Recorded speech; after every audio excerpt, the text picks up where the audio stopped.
Alrighty. Hello and welcome to another episode of Statford Bridge, Chelsea by the Numbers. I think it's our fifth pod, which is fun. It's gonna be a little bit different. We're gonna have a video version available on YouTube if you want to follow along. We did a live stream after the game, but if you want to follow along some of the things I'm talking about with some visuals, that'll be there. But the regular pod will be the regular pod. But it's a happy pod today. We're going to talk about Chelsea beating Bournemouth. We're going to talk a little bit about Jadon Sancho's debut. And we're going to talk a little bit about projecting out the Premier League Champions League race. Because I think we got some meaningful information this weekend about where these teams are and how those things are going to change. So let's get right into it. Off of the bat, Chelsea won 1-0. Did not play particularly well. If we look kind of at the stat breakdown, it's a 1.8 to 0.8 XG game, 1.7 to 0.7. Some of these values have changed in the post-match QA on Opta's side. But the big takeaway is that Chelsea were pretty comprehensively outplayed, particularly in the first half. In the first half, it's a 1.3 to 0.2 XG game, 11 shots to 5, 14 box touches to 5. Not competitive from Chelsea. Very poor performance. Probably the worst half under Enzo Maresca. And this has been a trend for Chelsea over the last few years, that the first match, particularly when they play Saturdays, the first match back from an international break, very poor performances. And Chelsea get away with it. Robert Sanchez makes a great save on a penalty, and Chelsea go into halftime. One of the things that Chelsea had a big problem with was that Bournemouth pressed in a 4-2-2, very German from Andoni Iraola, that forced Chelsea to play through Disasi on the right side of the pitch. They made it very difficult for Colwill to be the one who initiated the build, and they made Wesley Fofana, Axel Disasi, and Robert Sanchez be the passers who broke them down.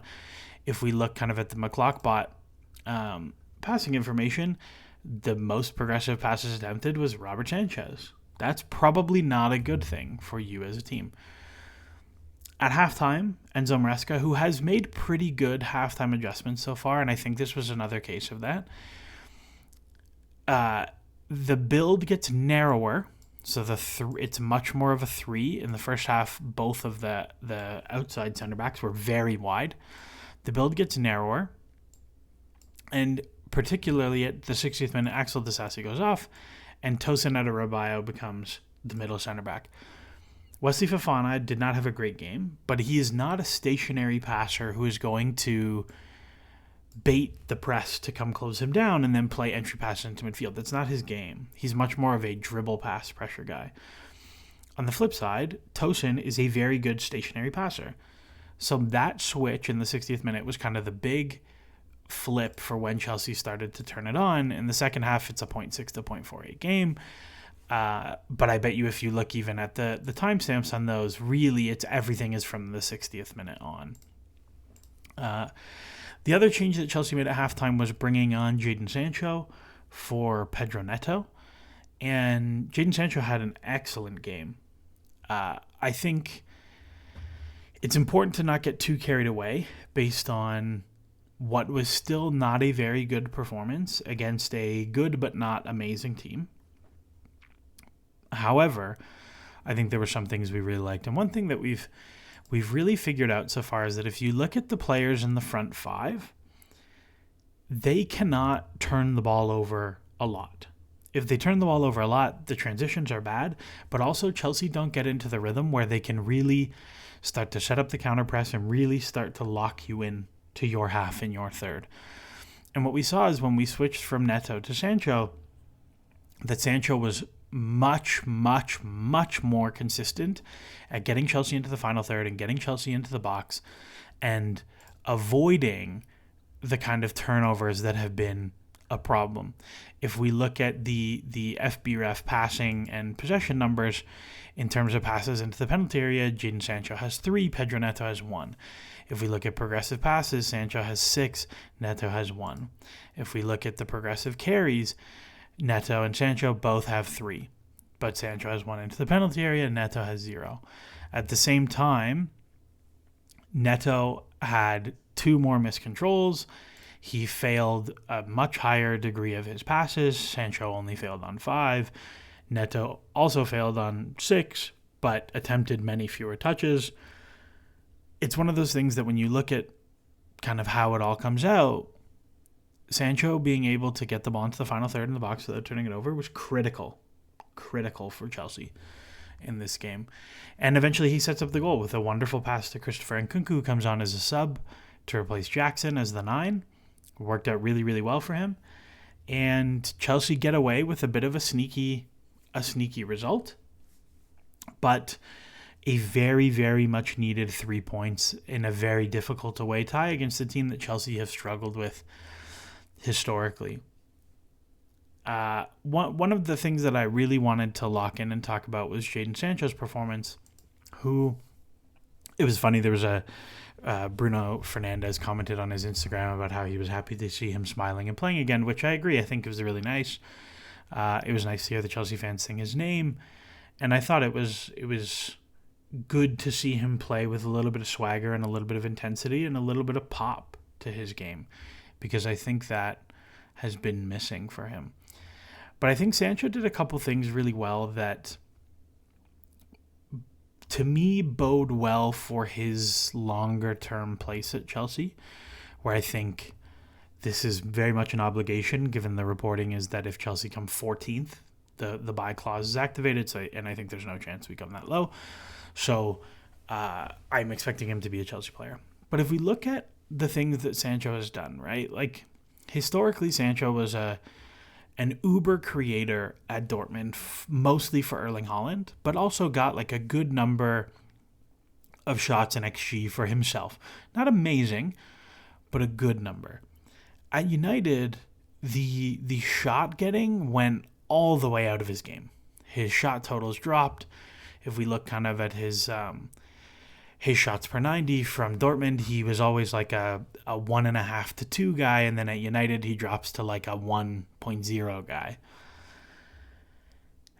But in terms of his shot creation, if we look at the per 90 stuff, that stuff all still stayed there at United. It's a little bit less, it's a more difficult league, but it mostly stayed there. He kind of is like a 2.5 to 2 key pass a game guy, or shot assist a game guy. And so if we look at what Sancho did really well yesterday, is Sancho comes in and he creates 2 shots, one for Jackson, one for Nkunku for the goal. He dribbles the ball into the box and he doesn't turn it over.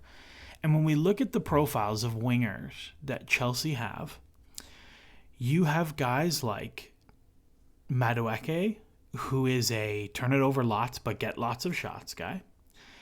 You have Mudryk, who is a turn it over lots but create shots guy. And then you have Neto, who is somewhere in between, but again is a turn it over lots guy. Having a winger who is able to retain the ball really, really matters for the way Maresca wants to play. And I think, given his ability to create as a passer, I think that opens up a lot of really interesting possibilities for Chelsea.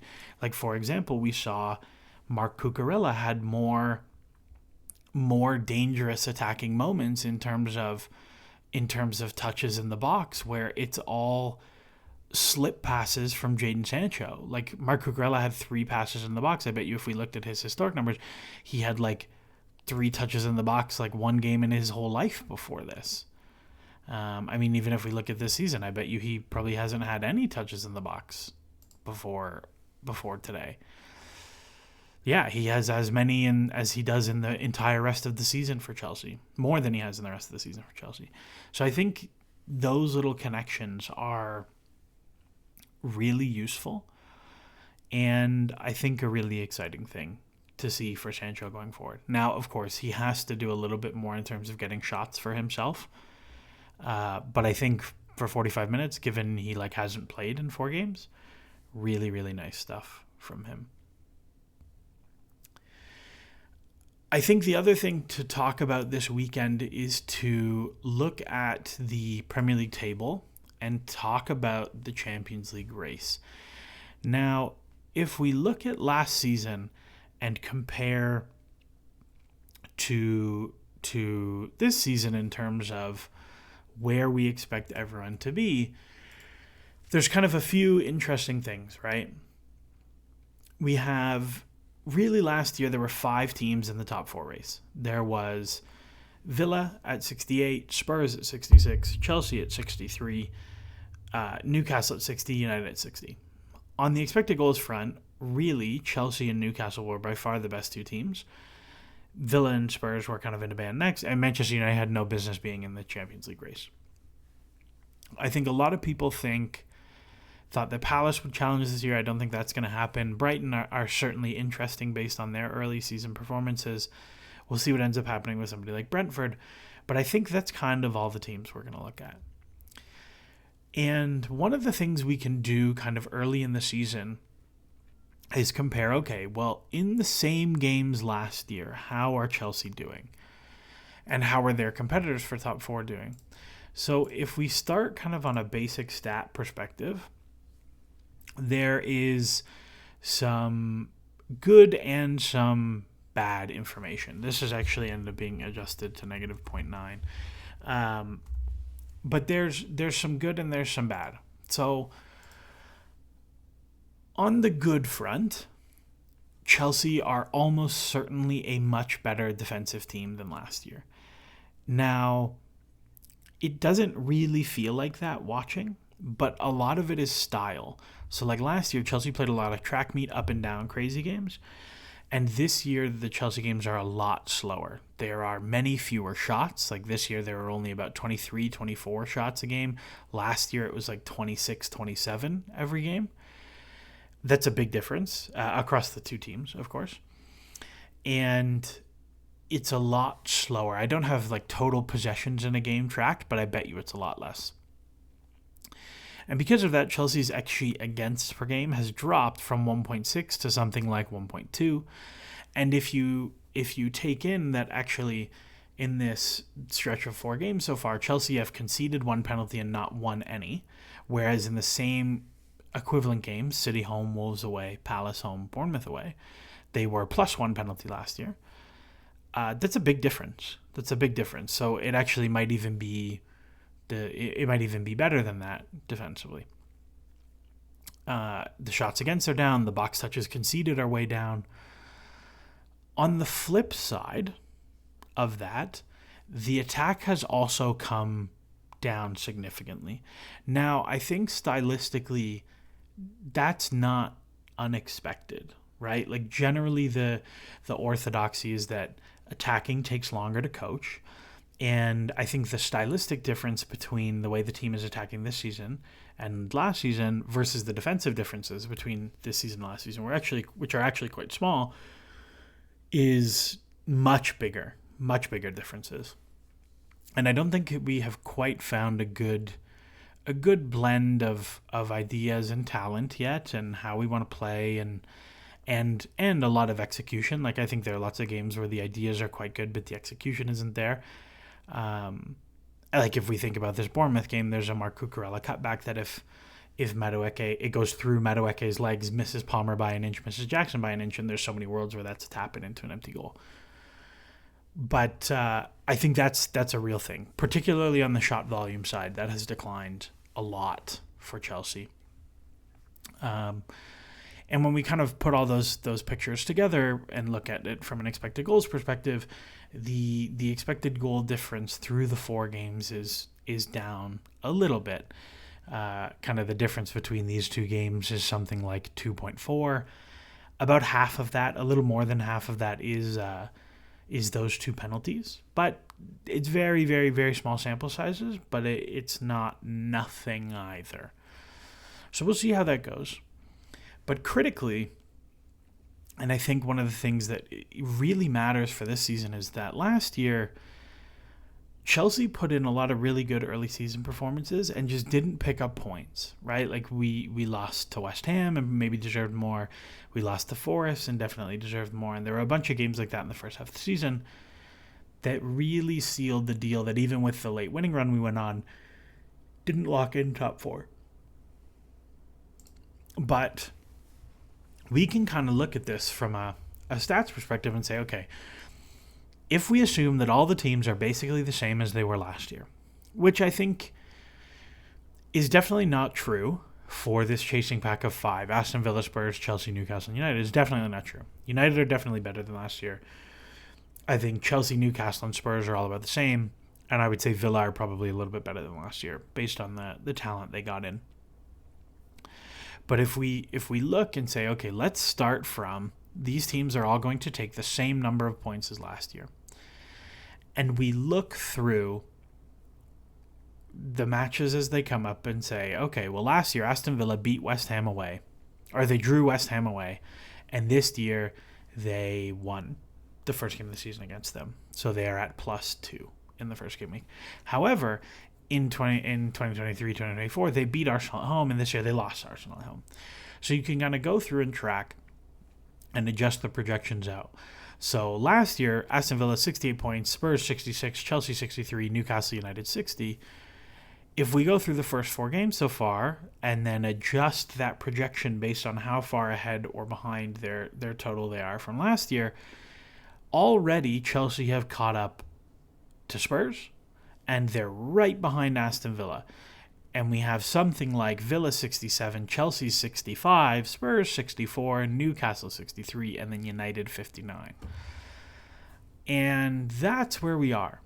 So I've been getting a lot of questions about, like, well, Kieran, you seem really confident about Chelsea making top 4, and like Spurs are good and Villa are good, and look at all the goals John Duran is scoring, and And I think when you look at, given Chelsea on the underlyings were quite a bit better than Aston Villa and Tottenham, like 12 goals of expected goal difference is a lot over a season. And then you add in that they were a little bit unlucky in the early season. When we adjust those numbers out to see, okay, what is the projected points total based on this, I think we're going to see Chelsea gain a lot of ground really quickly. And that is why I'm quite excited and quite confident about us sneaking into top 4. And who knows, maybe Newcastle are really good or Spurs figure more out. But I think when the European games start coming around and Aston Villa gets stretched more and Spurs get stretched more, I think it will be pretty difficult. But that's where we're going to leave it today. Thank you all for tuning in, whether it's on the pod, whether it's on the YouTube, whether it's on, I don't know what else you can listen on other than those 2 things. But if you're enjoying these podcasts, give it a like, give it a follow, give it a retweet, give it a 5-star review on Apple, Spotify, YouTube, whatever you can do. Anything helps. So we'll leave it all there. And as always, enjoy the soccer.